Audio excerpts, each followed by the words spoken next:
Dans cette vidéo, nous allons découvrir comment créer des formulaires avec Blazor. Les formulaires sont un moyen pour les utilisateurs d'envoyer des données à votre application web. Vous pouvez utiliser un formulaire pour exécuter une requête de recherche, ajouter des données à votre base de données ou modifier des données existantes.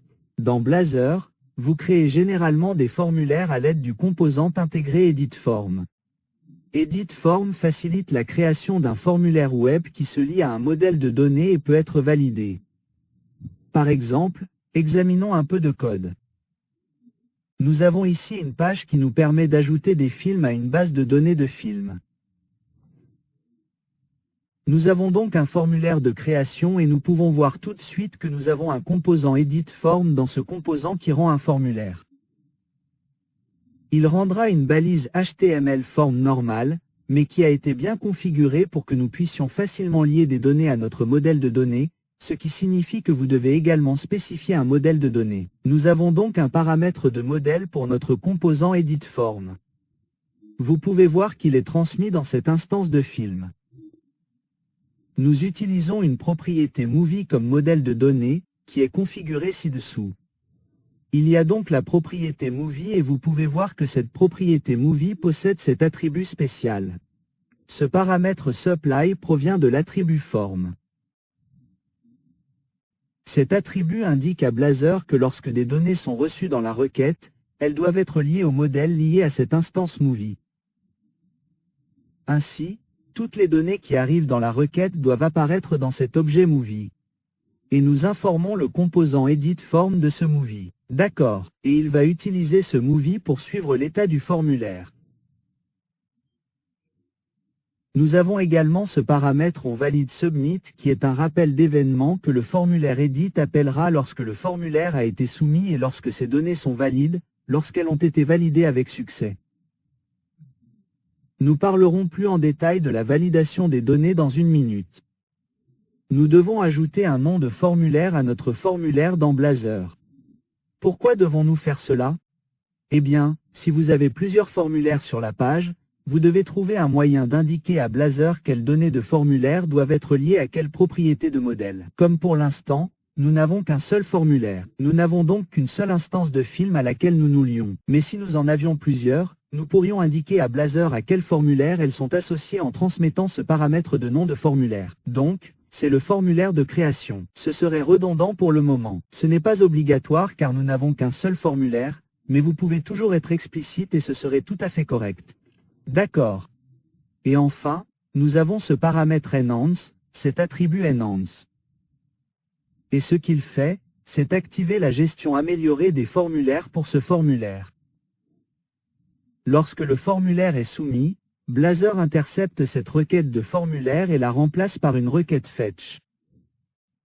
Et lorsque le formulaire renvoie sa réponse, Blazor corrige intelligemment les données de réponse dans le DOM. Si vous vous souvenez de la navigation améliorée dans l'une des vidéos précédentes, c'est un concept très similaire, mais qui est désormais utilisé uniquement avec les requêtes de formulaire. D'accord.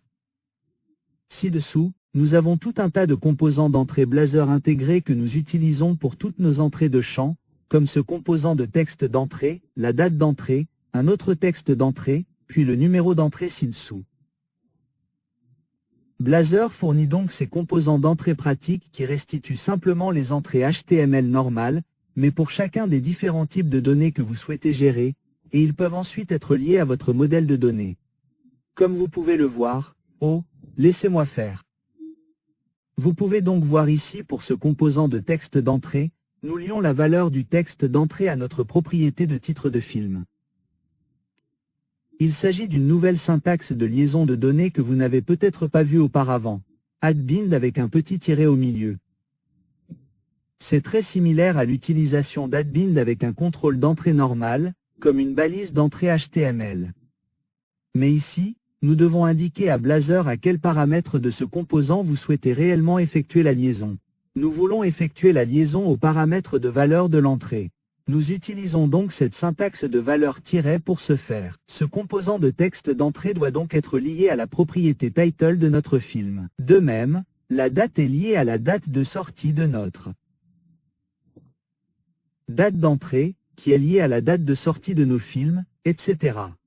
Le formulaire d'édition vérifiera si les entrées ont été modifiées ou non afin de pouvoir les valider. Ci-dessus, vous pouvez voir que nous utilisons ce composant de validation des annotations de données à des fins de validation. À quoi cela sert-il? Cela signifie qu'il examinera les annotations des attributs qui se trouvent sur notre type de modèle de données et les utilisera pour déterminer les règles de validation à exécuter. Si nous examinons notre classe Movie en ce moment, elle ne contient aucune de ces annotations, mais nous pourrions en ajouter, par exemple sur le titre, nous pourrions dire qu'un titre est requis. Cela revient à configurer une règle de validation uniquement pour cette propriété title. Ou peut-être voulons-nous dire que pour le prix, vous savez, les prix ne peuvent pas être négatifs. Ajoutons donc une annotation de plage ici et disons que le minimum doit être 0 et que les films ne devraient jamais dépasser 100 $ ou quelque chose comme ça. Nous avons donc ajouté des annotations de validation à notre modèle de données et le validateur d'annotation de données recherchera ces annotations, puis les utilisera pour déterminer les règles de validation à exécuter. Nous disposons ensuite de différentes manières d'afficher les erreurs de validation. Au-dessus, nous avons ce composant de résumé de validation qui affiche simplement un résumé de toutes les erreurs. Puis, en dessous, associé à chaque entrée, nous avons un composant de message de validation. Et ceux-ci afficheront les erreurs de validation associées uniquement à ce contrôle d'entrée ou à cette propriété de modèle. Vous pouvez voir que nous l'utilisons comme paramètre pour transmettre une expression ch qui pointe uniquement vers la propriété de modèle pour laquelle vous souhaitez afficher les messages de validation dans ce cas. Très bien. Essayons. Exécutons cette application.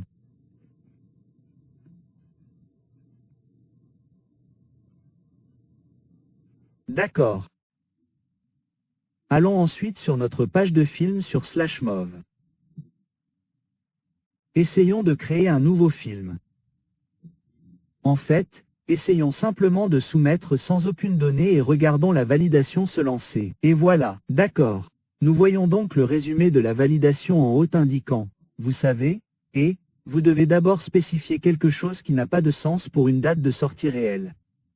Il détecte donc que cette chaîne n'est pas encore vraiment une date. Nous devons corriger cela. Puis il exécute également cette règle requise pour dire « et », vous devez spécifier un titre avant de pouvoir soumettre ce formulaire. Très bien, nous pouvons donc commencer à corriger cela. Ajoutons un film ici, comme lab.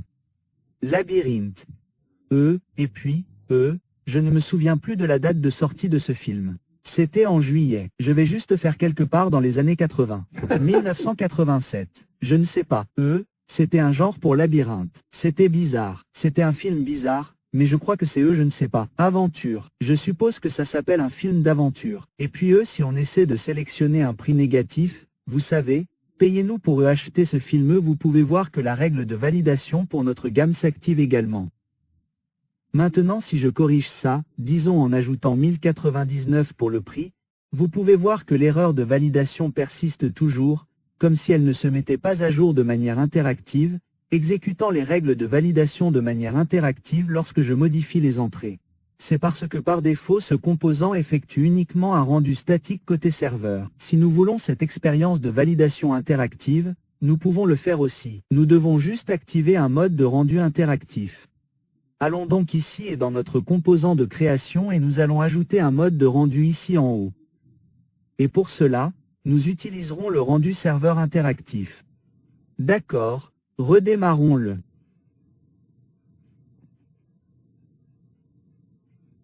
Et revenons à notre application. D'accord. Donc maintenant, si j'essaie de soumettre sans aucune donnée, il se plaint que nous n'avons pas de champ de titre. Ajoutons à nouveau labyrinthe. Et lorsque je quitte, vous pouvez voir que la validation est exécutée automatiquement. Les composants sont désormais interactifs. Il peut répondre à ces événements de l'interface utilisateur client et exécuter la validation lorsque je modifie les entrées. D'accord. Très bien. Cool. C'était facile. Nous avons pu créer rapidement un formulaire en utilisant le composant d'édition de formulaire intégré de Blazor et les composants d'entrée intégrés. Et nous avons pu valider nos données et les lier à un modèle de données. Nous avons même pu rendre le formulaire interactif afin qu'il puisse mettre à jour la validation pendant que l'utilisateur tape. C'est donc la fin de cette vidéo et c'est en fait la fin de cette série.